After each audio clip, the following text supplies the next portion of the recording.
our next speaker is literally a marketing genius. He's about to take the stage.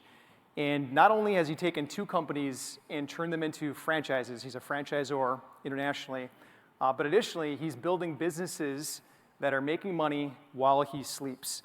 Please help me welcome to the stage, Shane Seymour. Take you back with me 20 years when I was 19. 18 terrible bosses in 12 months.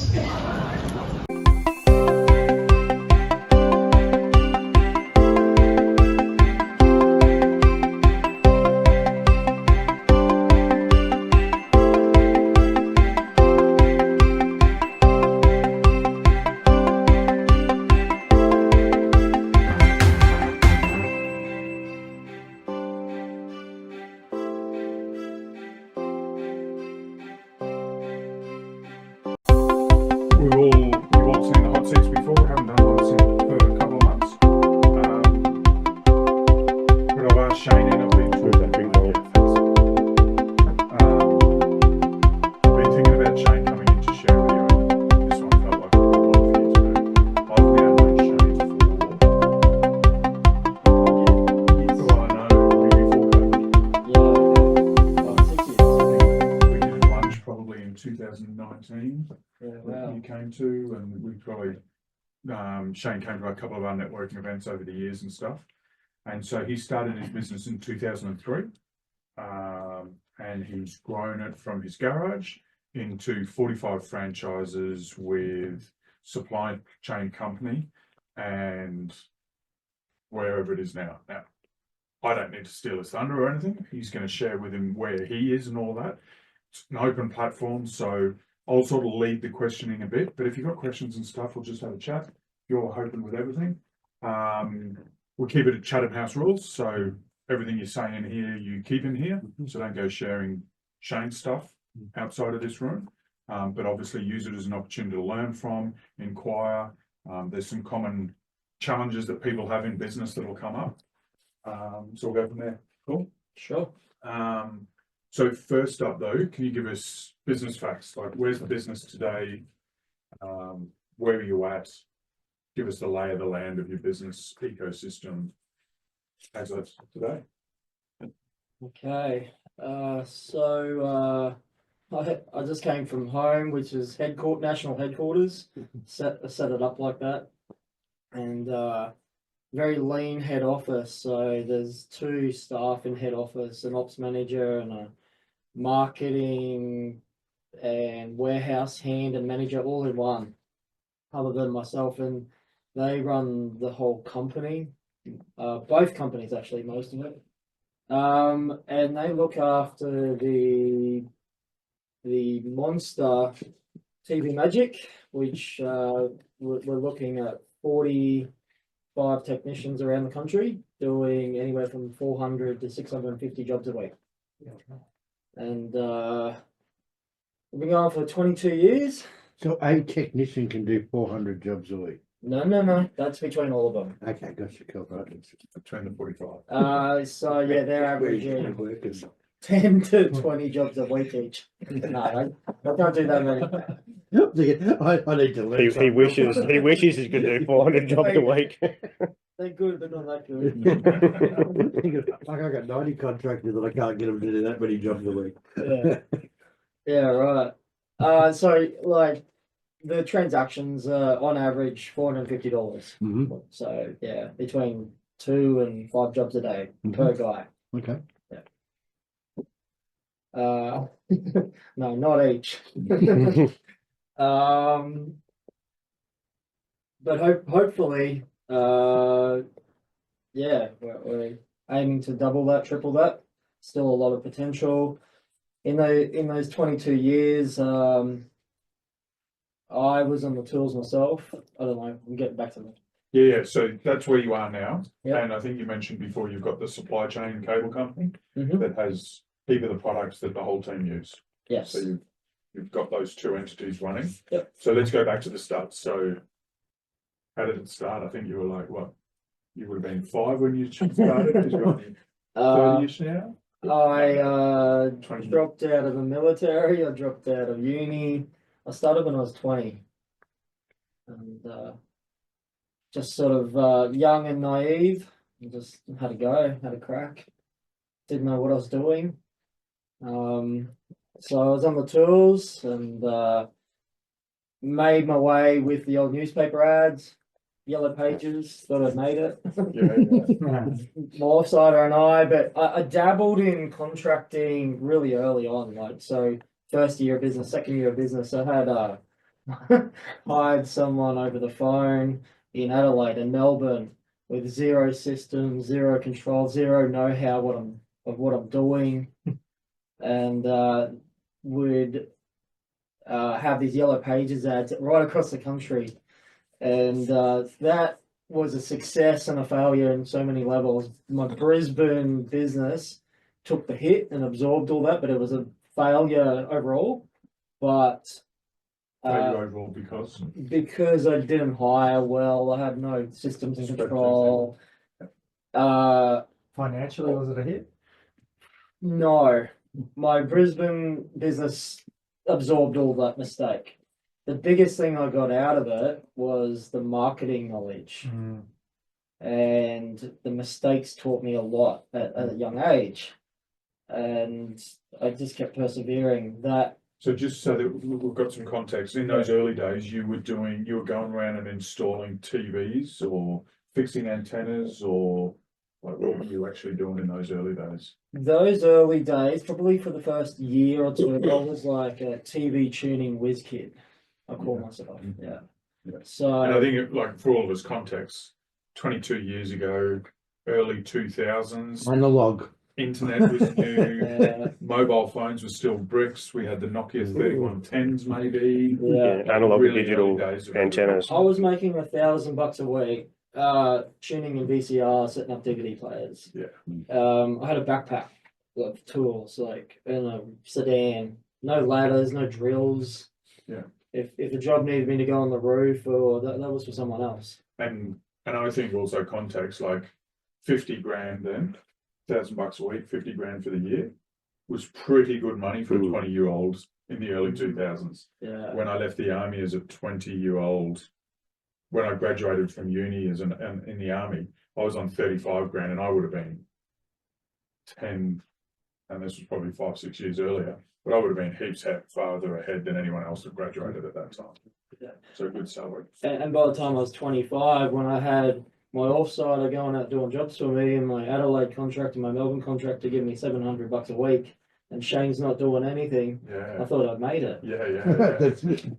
Yeah, at age 25. sweet. So, Rent was $50, so you so I know. learned that lesson early on with marketing. So what did you learn about marketing?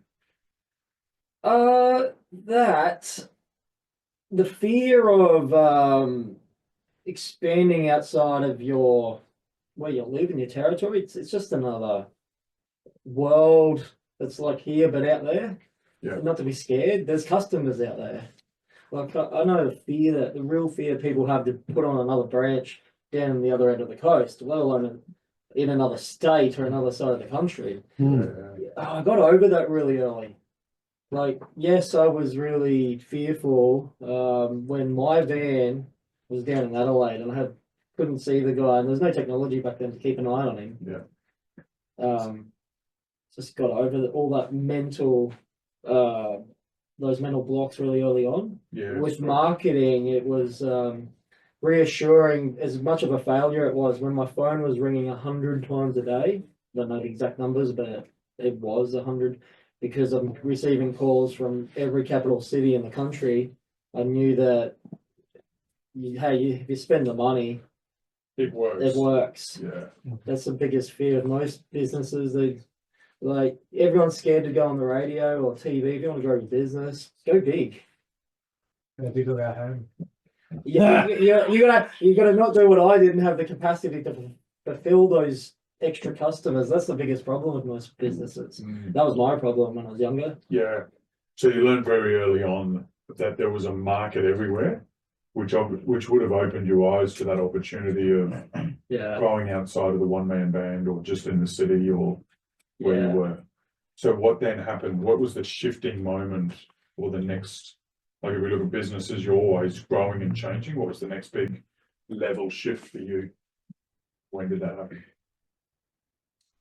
Two come to mind. Well, I kept getting, I can't think of a nice way to say this, but effed over, screwed over. The By, technical term we use is fucked over. You're okay with that? In this room, yeah. that is the Anyone most, listening to the recording, sorry, but that's how we do it. kept getting screwed over by contractors. They saw my lack of systems and development and what do you call it, groundwork, foundations. Yeah. And they thought they could do it themselves. So why are they giving me a slice of the pie? It was so they would leave. And I put all the love and time and energy into training them and supporting them, and they would just go copy my newspaper ad on. Yeah. And made that mistake nearly a dozen times until I realized that, yeah, I needed to franchise, and it just flips everything. Yeah. So you recognise I need to be able to control them once I've trained them. I Yeah, need that better. yeah. And franchise was the solution you chose. And having them have skin in the game, Yeah. some loyalty, and everything flips on its head. It goes from them wanting to, should I stay, to I never want to leave Yeah. if you get the right people. Yeah. And so when did you bring on your first franchise? A year after I finally decided to franchise, and that was about 2012, 2013, so roughly 10 years in. So the cost to setting up the legal side of the franchise, was that a big hurdle for you to overcome? Yeah, so that's a story in itself, very briefly. When I was 25, I inquired about franchising, and I got the advice was I needed 100 grand minimum, maybe 300, and that's true until today. But I did it on a shoestring budget, 10 grand for the legals back then, 10 grand for new branding, 10 grand. So then I paid that off bit by bit. So 30 grand I got started. Still didn't sell a franchise for 12 months because you got to put your franchise out there. It was at least 100 grand before I sold the first one a year later. And realizing if I had to franchise from scratch ever again, yeah, you need a couple $100 grand. But knowing what I know now, I franchised Assembly Magic, and that's a brand new franchise business. Sold my first franchise within 2 months of starting the company. Still 45 grand. But that's because I had all the contacts and know-how. I was able to do a lot of leg work. But if you're doing it from scratch, it's easily a couple $100 grand to build a franchise. So what was how much did the first franchise all pay to get in? The first franchisee? Yeah, sorry, yeah. We started it at 69,000. Yeah. Yeah. And that came with the training, all that sort of stuff. Does that give them a guarantee of income? No guarantee of income. In franchising, the code of conduct said you can't guarantee an income at all. The laws are always changing, but you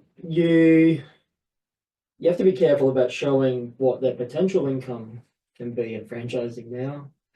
But isn't it like, I thought it was the opposite in the way that you had to have done the analysis in that area that they're buying in for the franchise for them to be successful. For you to take a monetary side, you had to show them some level of success that you can generate. Well, you don't. I mean, okay, so if you're a brand new company and you have no one and you're first ever, how do you show them that? Yeah, true. Okay, so I'm not a lawyer, but what we do, we very carefully show them what our existing guys have done in the past. Yeah, big Okay, and I think that's what the law says. We actually can't even say, oh, they'll be doing this in the future. That paints a picture for them. We because that's proof. Yeah. There's no proof that they're going to continue, and there's no proof this is going to work for you, and there's no proof this is going to work in this territory. And you got two arms held behind your back when you're selling a franchise. It does get easier though when you got 40 guys showing some social proof saying what you've done previously. Yeah. The first 10 are ridiculously hard because you're convincing all the way up to until you've got some proof in the pudding. I mean, any excuse is good enough for a lot of prospects. In franchising, you talk to 100 people before you sell one franchise, and for good reason. They lack the confidence to back themselves. They worry about, will this work in Alice Springs, and even we doubt it sometimes. We're like, because we know for well now, we've got our 20% poster childs and our 20% problem childs, and every franchise network has that. And the next guy you put on in Alice Springs, let's say, they'll blame the territory, but it's not the territory, it's them. Because if you take one of your poster childs and put them at Alice, they'll thrive. Yeah. It's if you've got a strong system. Did you explore the difference between licensing and franchising before you jumped into franchising? Because there is that stepping stone a lot of franchises take. I did not, not a lot. Are you familiar with it at all? Yeah. In a way, they're kind of the same. Legally, they're completely two different things. I still can't wrap my head around what the difference is. Yeah. Well, I used to be once upon a time, long time ago, the national manager for a licensed business that became a franchise business. Gotcha. That would be great. So Yeah. we started off as licensing, and then they went down the franchise road, which obviously there's more rules and regulation around franchising than there is around licensing. And Yeah. but there's a stepping stone, and then we already had the network. Less legal regulation on licensing. Yeah. Okay, so it's interesting that you went straight to it and successfully too. It's great. Would you do it again? No. Sorry, there's That was going to be one of my end questions. Sorry, A good mate of mine, Damien Urban Clean, he's got 140 franchisees, and we look at each other and would you start this all over again? And we're like, fuck no. We Technical term again. Yeah. would buy an existing business. Building the goodwill and the brand reputation is hard. So you'd franchise again, but you wouldn't start a business from I would scratch buy an again. existing franchise business. I just wouldn't start one from scratch ever again alone. Yeah, Like, yeah. So you're happy with the franchise model, just not the having to do it for that first correct. thing. So let's just shift gears now again and jump forward. So 45 franchisees, the next franchisee coming on board, how much are they going to pay? We've put up our franchises to 110 now. Yeah. They've gone up incrementally, 5 to 10 grand every couple of years. How does that compare with guys like In our Tim's, industry. gyms or stuff like that? I'd say in your industry, yeah. Yeah. But Tim's has branched out to have franchises in most of those. We started, we were 10 service sectors. grand more expensive than gyms. Yep. They were 60. I think Yeah. they still are 60. Yeah. And that's why are they so cheap compared to us? Well, lots of reasons now, but we can confidently say, the difference, there's a lot of differences between them and us. We have a huge retention rate, but the basic reason, they'll cram 5 guys into the city of Townsville, whereas Townsville is one territory for our system. Okay. And so our franchise has a genuine opportunity to enable the franchisee to get off the tools and actually grow beyond one van. I'd like to talk about that if that was. Yeah, let's go do that then. And I think that's, before we do that, let's do this. The value proposition, and I know you're not allowed to legally say what they can sort of earn and stuff, but I think that value proposition now leads into the opportunity for them to grow, and probably definitely part of that. We can talk about that. Yeah. That's fine. I can talk about the past. Yeah. So, sure, go. Okay. So being in franchising for a decade and gone to the NFC, the FCA conferences, the National Franchise Convention, Franchise Council of Australia. I've met Clark Rubbers and Boost Juice and all of these guys. There's like 2,000 brands of franchise brands in Australia. And it's talked about the good force and the bad force of franchising. There's certain names that the franchisor is a little bit greedy and they have a huge success rate of failing franchises. They make their money by reselling the territory over and over again. And they're a training company in disguise or a marketing company in disguise. And then you've got the good force of franchising, the Pool Works, the Horror Hubbies, TV Magic, Leather Doctor, a whole bunch of others, and they actually care about their franchisees and they understand the win-win-win. The system is good because the franchisees are happy and they're only taking a little bit of what the franchisees earn, and franchisees make a lot of money. Franchising in America was designed for that, but some franchisors in America and Australia have got it backwards. So I just wanted to put that out there because a lot of people are burnt by certain brands of franchising and they give franchising a bad name. And I think in those businesses, there is that timeline in as a franchisee, and then they're all, how do I get out of it? That's right. And I've had franchisees buy our franchise from other franchises. And I said, what was your experience like? One of them had a landscaping franchise in New Zealand. He said, great company, loved it, made a ton of money. Why'd you leave? Well, just wanted to do something different, but can't praise them enough. That's what we want. Whereas if I have a conversation with someone that thinks about franchising, but they know someone or have personally been burnt by it, there's no chance in hell I'll sell them one. They think this experience will be the same because they've been exposed to this side of franchising, not this side. yeah, If you want to franchise your business, the success of your franchisees is paramount. You got to give a shit. yeah. And it's no different to being a business with your employees. So, before we move on to that topic, we were just talking. So, how do you help them succeed? Okay, in many ways. Hey, Shane Seymour here. I was just sitting in the office watching that video, and oh my god, I did not answer that question very well at all. Really undersold myself because right after that question, when I was talking about the good franchise companies out there and the bad ones, we really take it for granted. So the real answer to the question, what do we do to help our franchisees? And the answer is a freaking lot. You know, have no idea. We got the supply chain, we got the marketing, the support, the culture.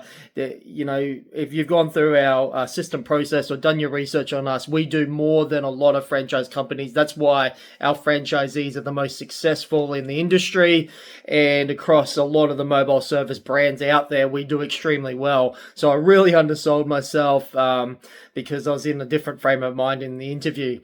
Anyway, back to the interview. At the end of the day, we just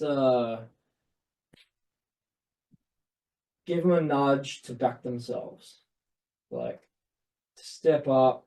They're a little bit above that employee mentality, but not much more. They're like we call them children.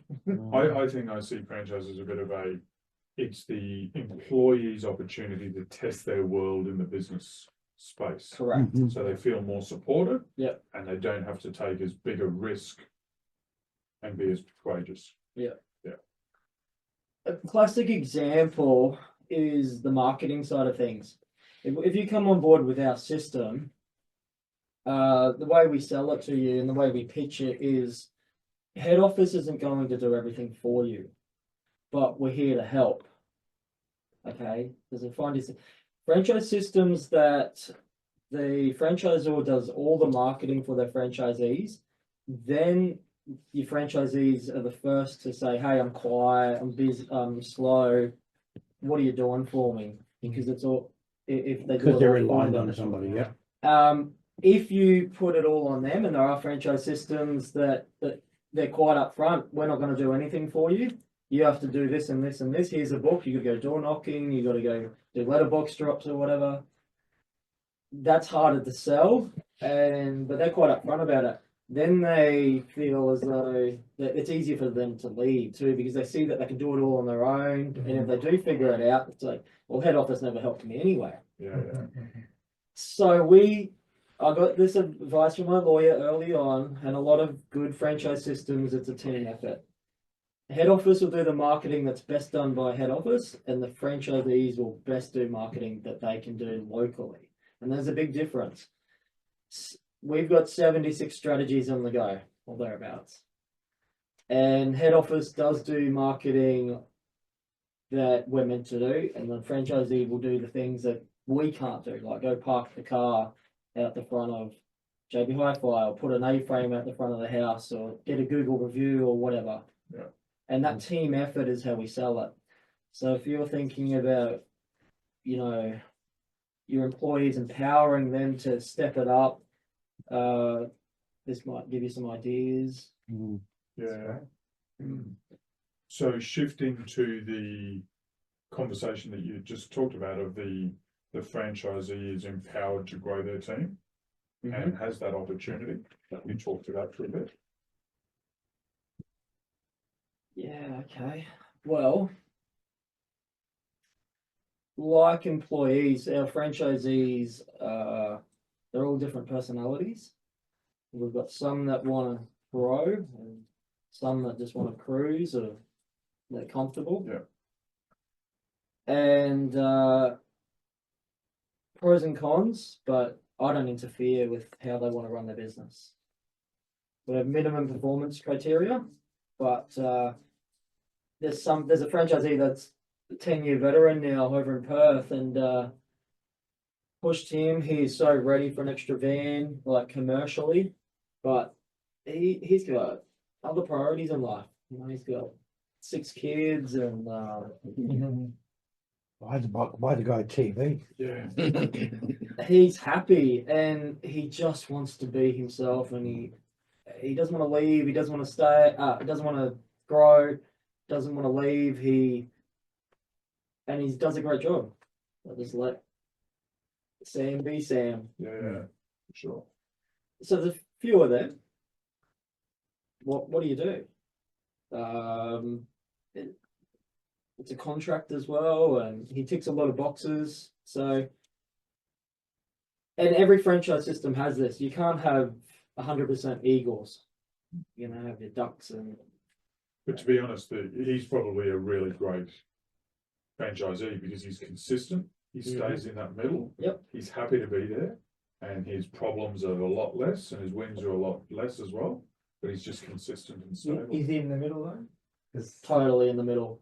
Yeah. Totally in the middle. Yeah. Because you can see sometimes you get that great personality, person you want to. He's great for the reputation and the customer. You can't fault him on the original concept. But then, you know, things evolve, and then you see someone that comes in, they joined last year and they've got 3 vans already. Yeah. Come on. Can you put it in another franchise there? Because he doesn't want to grow. Well, there's pros and cons that in the franchising space we can't, because we sell an exclusive territory. So we'll never rain on your parade and keep it that way. So do you get to a point where you can't sell any more franchises, and have you got a number of how many you can sell? We do. Hmm. Yeah, and most of the good ones do. You have it's called territory stock. Mm-hmm. Once you sell all your stock, that's it. Okay. Now it's about maximizing the growth that we have. And for me personally, if they put on extra vans, you get a little bit of extra royalties for every extra van they put on. So, but some will never do that. Yeah. And the other side, the supply chain. So the busier they are, they come to your house and mount a TV for $300. They've used one of our brackets and our HDMI cables. Every one of them they use. They get it. Yeah, right. So the busier Supply they chain are, is the the bigger. more Yeah. We're diversifying more and more. Like a long time ago, we got into satellite. We never did, and there's another company called Internet Magic. That was a partnership, and that failed. And that was to get into the mesh and Wi-Fi systems and Starlink. That failed because of the partner. He quit after 2 months. Anyway, we started to take on those services, and that would have been a forking where they can't provide these services because it was a separate business. Now TV Magic does all the internet side of things. Security, we're getting into that, but I've separated that now. Alarms and cameras and CCTV, that's going to be a separate franchise. I don't know.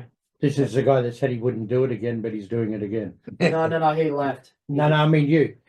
Oh, So when I asked you, would you do a franchise here again? You said not from start, but guess what? You are. guess You are. what? Difference being, I'm Yeah. already set up Yeah, and don't have to start again. yeah, and you know what you know now. You Know what I know. Yeah, Yeah.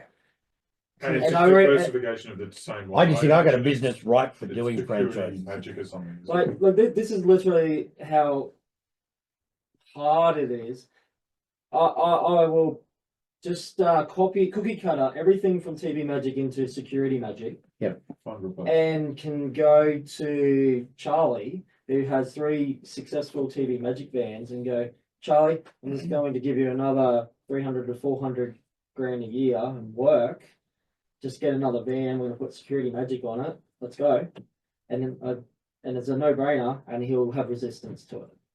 And I've already got the customer, got the friend ready to go, and trying to get him mentally to do something new and expand. He's just like a typical business. Oh, but what if it doesn't work?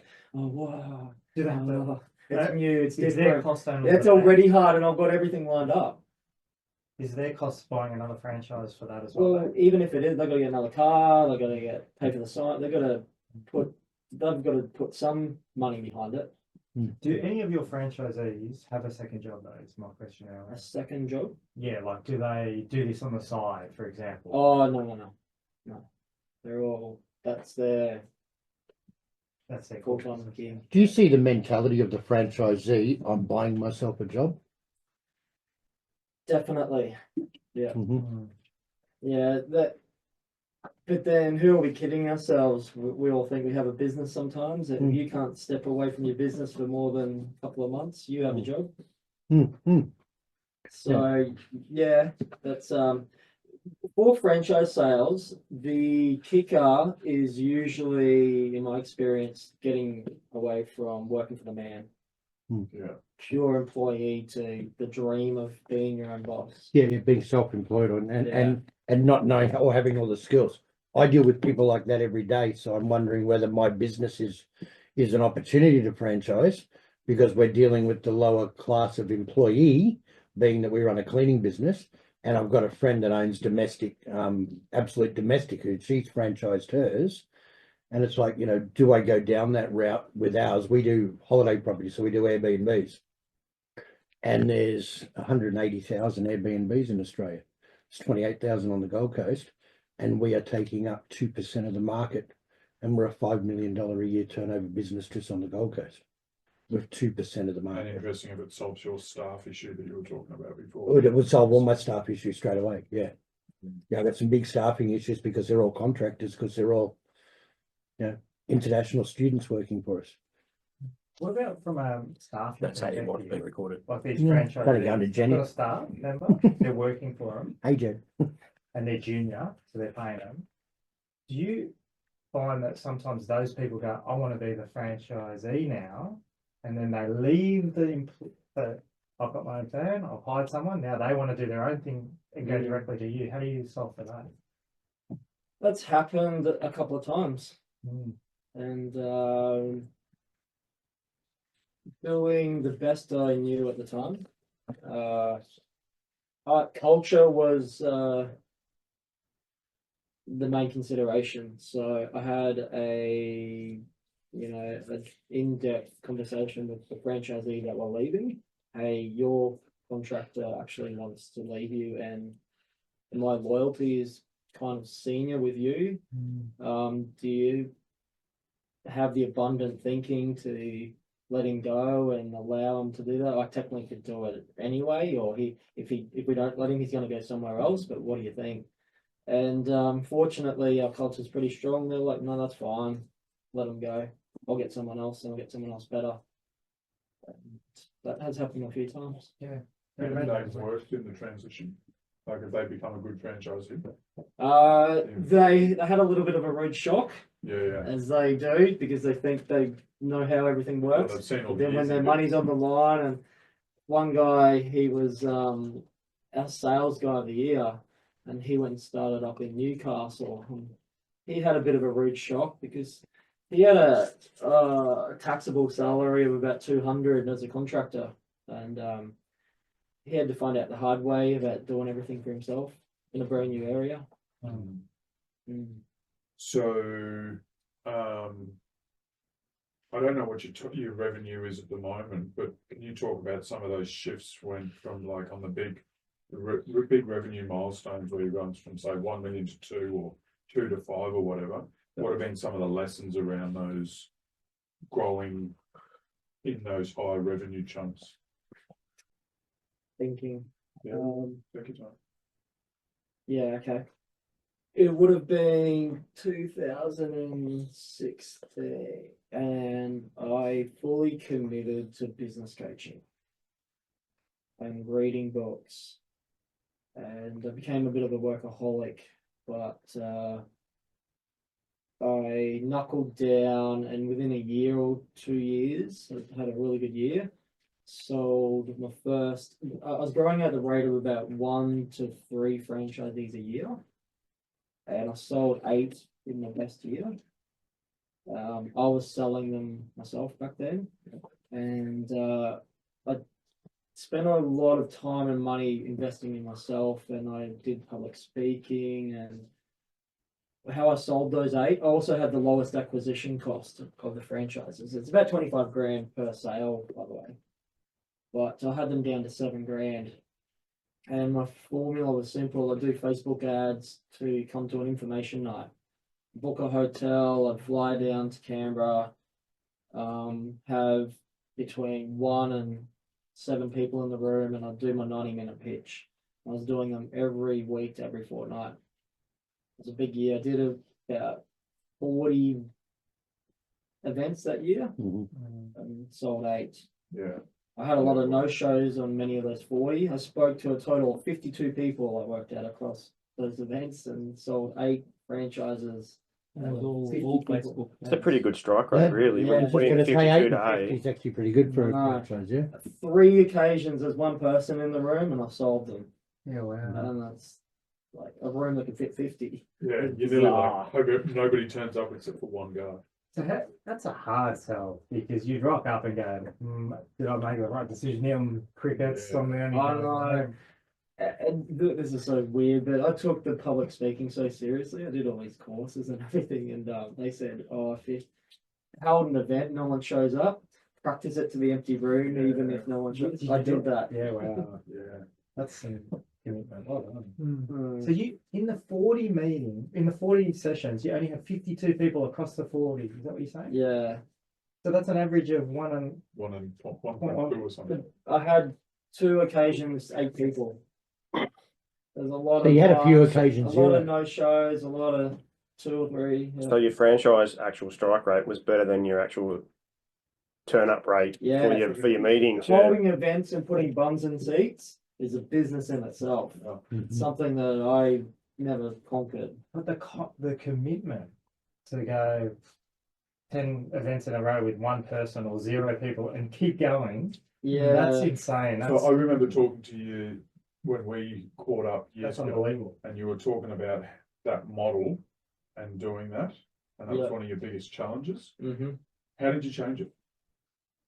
Or how do you do it now? Or have you not cracked that nut and it's still hard? No, so that's one thing that I saw as very successful, but it was all Shane. Yeah. And I built the business so I burnt out from that, and unfortunately had partially contributed to a divorce, I'd say, around that time as well.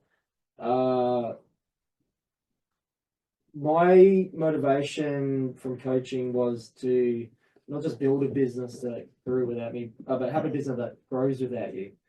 So then I started to get franchise brokers, and they do all the legwork for you. They have the 100 conversations with all the prospects. It's easy to get people inquiring to buy your business, but you have 100 meaningless conversations. Window shoppers, all the people that buy a business for less than $500. And that is my strategy at the moment. Just brokering. It's how they do it in America. Some bigger franchise companies will have an in-house sales guy on a commission or on a salary. Yeah. But I just use a franchise broker. They sell How business. many a year are you bringing on at the moment?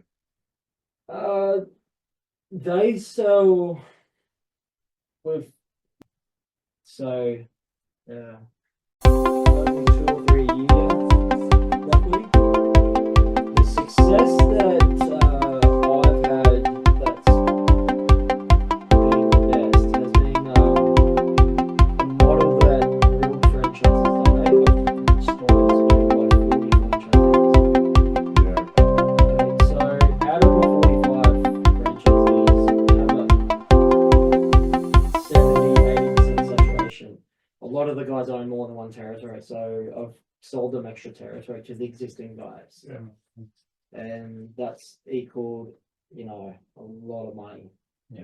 It's smart, because they're already bought in, right? Yeah, and I trust them and I like them, and I've sold it only to the guys I like. Well, So that's how many franchisees can you go to? What's your Well, doing that, I have 25 hot territories left in Australia out of the territory stock. I think we're going to cap out at somewhere like 50 or 60 guys. And then a For, percentage for of them with 200 multiple. territories. Okay, territories was gonna be the thing, yeah. That's awesome. Because McDonald's does something very similar. Yeah. They just sell it in-house. They Our- don't, you can't our- get in. Our territory stock's like 100,000 people. So, how many of them are in Australia? 250. Pretty sure Macca's are starting to change that. Can't get in, mate. My mate works in head office that I do work for, and they're slowly starting to change because of the cost of them. Because they're like 3.5 million for, I think Sydney's 6 million now for a shop front. I think WA is still, but yeah, they're starting to change their model because they've got to try and get money in, because people that are working in Macca's don't have the money to do it. So he's saying that they're very shifting, is what he was telling me. They're trying to get people that know people, but you have to know someone. You can't just be an outsider and come in. So, but you've also got to have the money. It's a lot of fucking money to buy into a franchise now. So any questions from guys? Any others? So let's just shift out to a big open question. What are some of your big lessons that you've had to learn, probably in the more recent time, like the last 5 to 10 years? But what are those big lessons that you've learned? You've been pivotal and you're being in the position you are today. Oh, as you can imagine, there's been a lot. I had a girl working for me in head office. She lasted 7 years, and I didn't keep an eye on what she was doing, and she was ripping us off. She got let go. We found out what happened without leave and without pay and everything. She owed us a lot of money. She was copying, pasting, and reporting that she'd done all this work, and had because of COVID, working remotely. And I didn't keep an eye on things. Yeah. How did you invoicing you for stuff she didn't do? Or Just putting her hand out for the paycheck and just saying she'd done things, and she was covering it up. So it's digital marketing, SEO work. She was in marketing. And she was not working her 40 hours, she was working 2. She figured it out to kind of cheat the system. and this went on for years. She probably her own guilt, probably, but I kind of tried to quantitate how much it was, roughly 6 months worth. Yeah. But her performance was really low in a lot of other ways, and I tolerated it for so long. So here's the lesson. I employed this new person in marketing. She came from hospitality, working in hospitals. What do you call that? Medical. Medical, yeah. And it's just a requirement in that industry. They're constantly changing how they do their procedures. And if they don't change, they lose their job. It's a requirement. She's come in and worked at marketing. She's been great. What's this? You're changing that for me, and you want to learn, and you want to do things, and you're happy to change it. It's like, if I'm not changing things on her, she's unhappy. I love it. Who would have thought these people are out there she also does the work of the old chick that I got rid of, 3 times in about half the amount of time. So she really only needed to be 2 hours a day. I know my KPIs are way too low, Yeah. but she systemized it and she showed me a thing or two. So the big lesson, I don't know if there's a book where it came from. I don't know. Hire eagles, not ducks. Get rid of the ducks. Yeah. So my question would be, I'm in an industry where it lends itself to be a franchise business. Why would I want to do it? So I would say I don't know what your work-life balance is like or what exact team you've got, but you might find you can.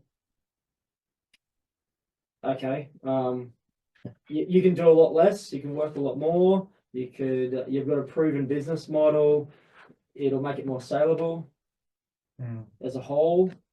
Who runs everything? Like you got 90 cleaners, I heard you say. We've got about Who manages 90 all that? contractors. I've got an operations manager, a finance manager, a quality assurance manager. Mhm. I spend 2 days a week in the business. Yeah. I spend 2 days on the business and I spend 1 day on me Mhm. at the moment. And our business has doubled in size every year since we started in 2019. And we're on the same trajectory to do the same this year. Mhm. And we're a local business from Byron Bay to Brisbane. And we can see the opportunity to go national. I've got a corporate client that is begging me to take on his contract, his properties Australia-wide. So we look after 120 out of 8,000 properties for one client. And they want us to diversify and look after the lot. Okay. Well, congratulations, and you're obviously doing really well. Just some But blind spots I see, but you probably already know them. How many clients do you have? about 240. 240, but one's a big ticket. I got one real big ticket one. Well, he's only 120 properties out of my 500 properties. Just here's a question: what if you no longer have that one? How's that affect you? 8% of my revenue. That so one is 80% of your revenue. Eight. Okay. At the So moment. that's okay. At the moment, If he's you That only, won't take kill it you. to 8,000 properties. Okay, so that'd be a big another difference. Yeah. Another 239 you'll be fine. Yeah. Yeah. Okay. I've already lost a really big client this year. Yeah. And everyone worried about the dent it was going to put in the business. Yeah. The week after we lost the client, we did our largest week we'd ever Yeah. done. It was just the amount of stress that got released because it was a shit client. Yeah. The amount of stress that got released straight away, the team just flourished for the next month. And all of a sudden it was like, I just signed another contract with another 30 properties. Yeah. We don't have a sales team either, by the way.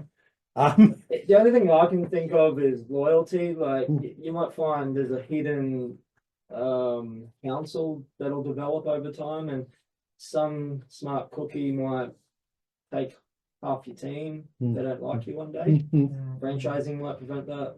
Hmm.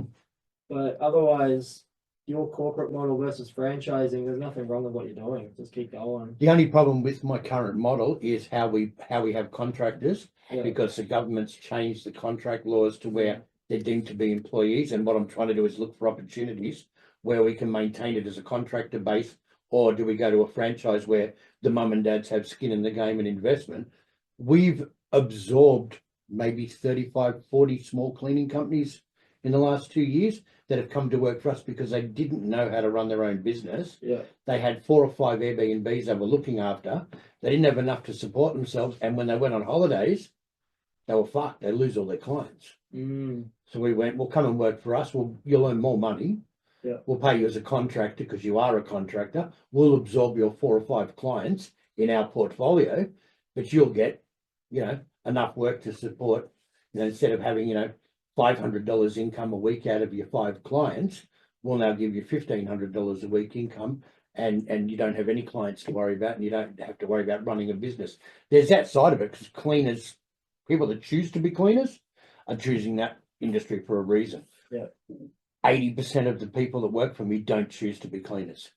they choose to need money to live because they're here for a short time. So I had a lot of South Americans, Brazilians, Colombians, Chileans working for me because they're here for a 12-month. I'm going to learn English. I need to support myself. Shit, it costs $450 for a room in a house on the Gold Coast right now. I need $1,000 a week just to keep my head above water. What's your hiring, recruiting, and training? You have a training process. Training process, hiring process, full-time HR. We did last financial year 360 applicants, 280 hires that were trained and maintained for over 6 months, about 40 of those people.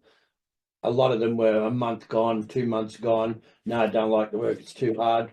So we've got a complete revolving door. So why we don't have a sales system in place is because we put in an employment system instead, because that was our biggest hurdle, was having continuous employees or continuous people wanting to work. We've niched it in the fact that we're using South Americans. All my team speak Spanish, Portuguese, German, and French. Except for you. Except for me, yep. I've got, out of the 100 odd people that work for me right now, maybe one Aussie, might be two this month, but that's it. No one local wants to do the job. It's too hard for them to go and clean an Airbnb property. A nice $3 million unit on the beach is hard work. What's your retention rate like?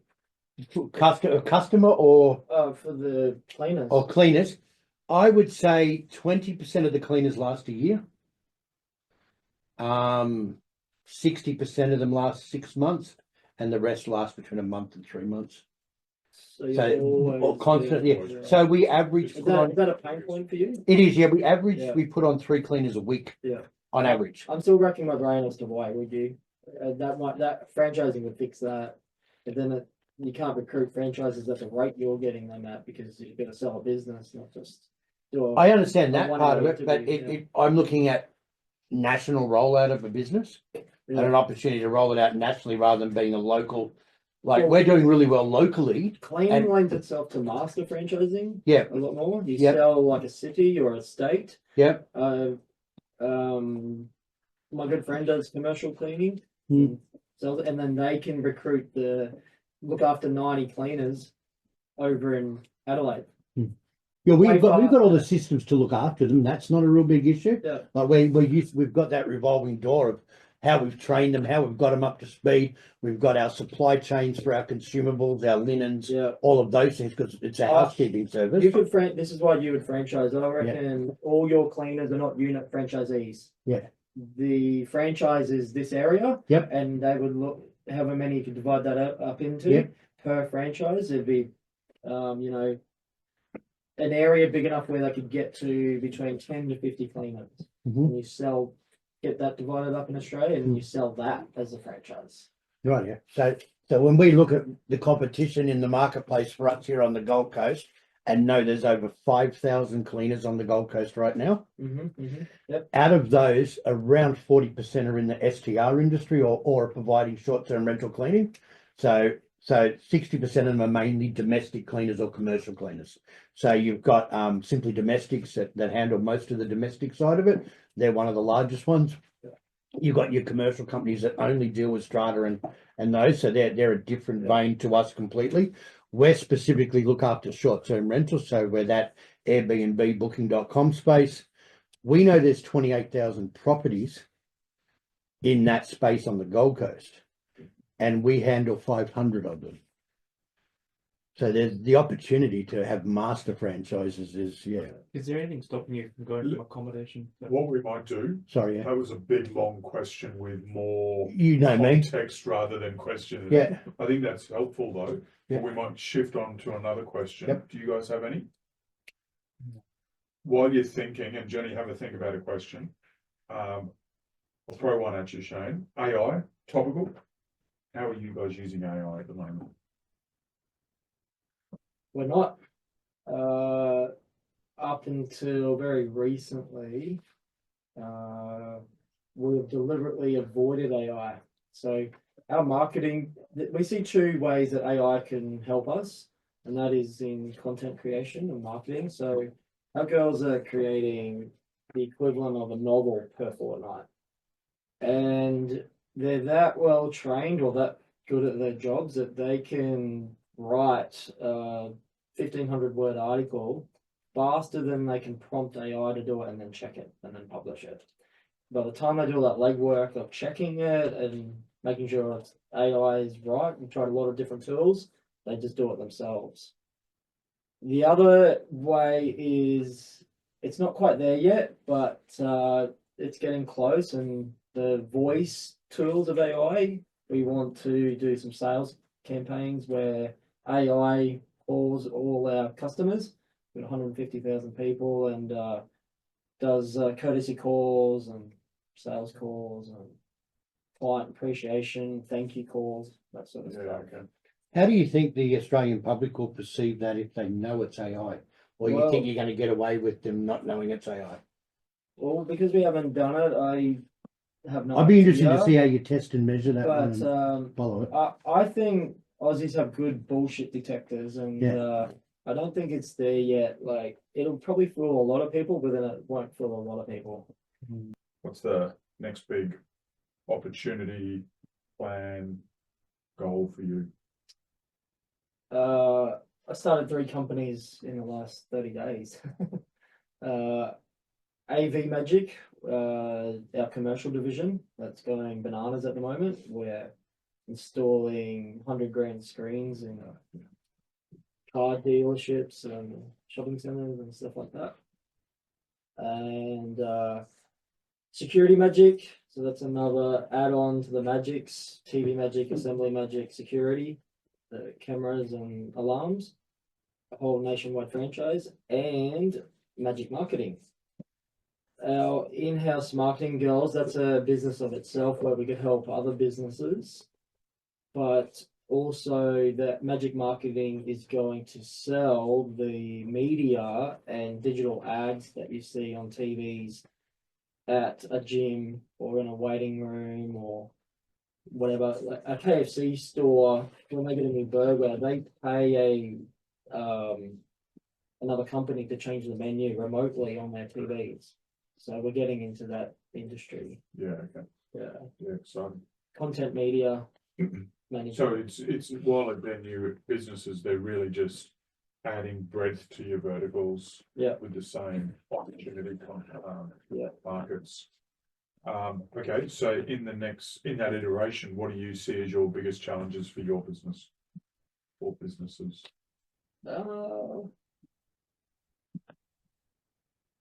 Building an exact team that people I like. Yeah. But get the job done, I guess. That's new for me. I take inspiration from the likes of Hydro Dog. They had 9 or 300 franchisees and 1 or 2 head office staff. I've always wanted to have a lean head office, but I think growth happens with the right partners and that as well. Yeah. And I know I have different ideas to a lot of people, so and I'm very tolerant, whereas I find a lot of people aren't tolerant of me. For good reason, probably. But yeah, I see that's my biggest challenge. Yeah, straight. Yeah. That's amazing, thanks. Anyone else? One other question, thought, share? Just kind of curious, you probably already answered this, but you mentioned like you show this super amount of commitment going around, flying all over the place and selling your franchises in all these different states. How did you what was the piece of information or the thing that strikes you in terms of, hey, I have this and I actually believe that this is going to actually work. What was is any kind of strikeouts that you had? Like doubt that it wouldn't. Not doubt, like just as in, what could be anything, like what was driving that level of commitment, I guess is what I was really asking. Yeah, it seemed like my excuse me, my real worst case scenario was not that bad. My real worst case scenario wasn't, oh, I'm gonna lose all my money. My real worst case scenario was, oh, this $3,000 will turn into 6 minimum. Like in my head. So yeah, I can't live off 6 grand, but nah, that's worth it. my real, like, I just thought about it and I've worked out my real worst case scenario. That's how I've always approached any risk.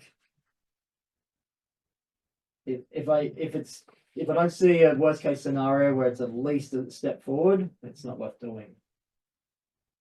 And it didn't always work out like that. Sometimes it was a complete failure, but I got a lesson out of it. Hey, everyone learns like that, but I never commit to anything unless I think the upside is the worst upside. The worst case scenario still has an upside. Yeah. Does that Makes sense, yeah. does that work? Yeah, thanks. Shane, you said like you wouldn't do it again, the way you did it. Yeah. You'd buy a franchise today. Do you think if you did it that way, you would have the insight and knowledge that you've gained over the years to be No. successful? No. So could you really, like, if you said to one of these guys, just go buy a franchise, would they know what you know? No, they wouldn't. I met the owner of a very large franchise company. Yeah, I'm gonna name drop this one. James Home Services. Ever heard of them? The new owner shouldn't have bought it. Has no idea what he's doing. Very business savvy, but knows nothing about franchising, and he's now screwed that up. And Do you think you would have made it work if you bought it not knowing anything about franchising? no, there's a lot to learn, and franchising very different to corporate. Yeah. Yeah, it's not for everyone. It's a very people business. So here's a question then, what would you recommend to somebody that was wanting to transition from either business or corporate into franchise? What sort of learning continuum or what pathway would you recommend for them to be able to do it staged and well? You have to go through all the motions. You speak to a franchise lawyer, and because they deal in only franchising, they have a world of advice for you for your industry, because chances are they know some good advice on the structure for your lawn mowing or whatever industry you're in, and immerse yourself into as many franchising professionals as possible and mentees and colleagues, other people in franchising. I used to go take people out to lunch that had franchise businesses. I remember there's a guy had 12 laundromats when I first started. I'd catch up with him every week. I tried to catch up with Tom Potter, Eagle Boys, and he was my customer, so I was always trying to catch up with him. Join the FCA. There's so many things happening. It's when you're involved, there's so much you can get into. Just immerse yourself into all of it. Fantastic. Jenny, Shane, I just I wanted to ask, have you ever had to say no to a new, somebody coming along that you just thought, no, they just don't align with our core values or anything like that? Have you ever knocked back a new franchisee? And how did you approach that? Oh, okay. Yeah, quite a lot. There's a good saying in franchising, franchises aren't sold, they're granted, and knocked back more than we've ever said yes to, culturally, or their attitude was not just there. And sometimes when we have a dry spell, we haven't granted a franchise for 6 months or so, we do start to feel a bit desperate, and we've said yes to sometimes our better judgment, and they have come back against us. What do you know? They turned out to be problem child. Had that happen twice. We vouch never to go there again, but yeah, we're not going to go there again until next time. Till next time. No, we've been burned. Definitely yes. How do we go about it? Is well, it's easier than you think. We just decide not to tolerate any substandard. Usually they'll choose for themselves if you're clear about your values. And in franchising, it's easy. You don't really need to give them a reason to not grant it. You just say, I don't think you're a cultural fit. Thank you very much for applying. Here's your deposit back or something. But Do you ever get worried about your brand and your brand reputation? Not the way I've structured it, Okay. because you get the right people and you set up the structure right, they care more about the branding and the reputation for their own sake than I have to. Okay. If they ruin it, they're ruining it for themselves. And yes, I'm pissed, but they know how much it affects them. And if you got someone that doesn't give a crap, you get the wrong person. But with Have you ever had someone halfway through their thing, like you're saying, on the problem trials, and then had to actually get rid of them from conduct or whatever? Like 2 years in, 6 months in, type of thing. no, we have had breachable events, but most of the time there's a story behind it. There's something going on in their personal lives, and it's just a conversation. Hey, this isn't cool, and you need to change it. Maybe 1 or 2 reminders are and they sort themselves, but not really. No. We got the team pressure now to where they all hold each other accountable. It always comes out in the wash. We'll find out one day, but it usually just takes just a conversation, a bit unfair. But I put it back on why I don't make them wrong, I just make the behavior wrong. So yeah. How do you get the guys as a community working together? How do they communicate on a regular basis? What do you do from that perspective? You do events? Yeah, so we used to do a lot of monthly Zoom meetings. Nowadays they've got each and every one of them on hot dial, and they're texting and talking all the time. But our Facebook community group and yearly conferences, that's a big one. So we catch up yearly, have a lot of fun, have a lot of learnings, and Is that compulsory? yes. And do you keep it Australia, or you go overseas, or how do you go? So far Australia. Yeah, we do away home, Gold Coast, Sydney, Gold Coast, Melbourne, Gold Coast, Perth, like that sort of thing. Sweet. Now I'm really conscious of Shane's time, so I think we'll wrap it up there. Shane, if any questions do come up over the next day, I'll just reach out and ask, and if you got any insights on it. Any final comments that shares thing? So Shane, just on behalf, thanks for your time. It's always fascinating seeing someone else, and thank you for sharing so openly about the hard times, the good times, and where you're at. We really appreciate it. So thank you very much. I hope he's learned something. Yeah. Thank you. Really. Cheers, mate. Next, you need to find eagles to implement those systems and get rid of the ducklings. If you can't train the ducklings to be an eagle, get rid of them. There's a mantra that might help you remember this. I can't believe I'm doing this. Don't fuck with the ducks or the ducks will fuck.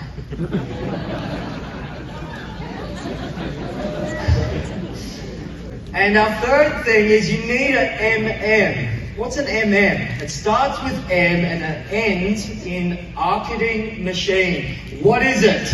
Marketing machine. I can't hear you. Marketing machine. Marketing machine. So after Domino's, I get into this business with not a lot of repeat transactions. And I turned this into a national franchise. So out of necessity, I had to build a marketing machine that now produces 400 to 650 new paying customers every week. How did I do that? Well, for you business owners in the room that have less than 5 marketing strategies on the go, you might be in trouble. I have over 70. If these 70 people over here roughly were all my marketing strategies, it'd be like, you sir, I give you $1, you give me $3 back. You sir, I give you $1, you give me $14 back. Yay.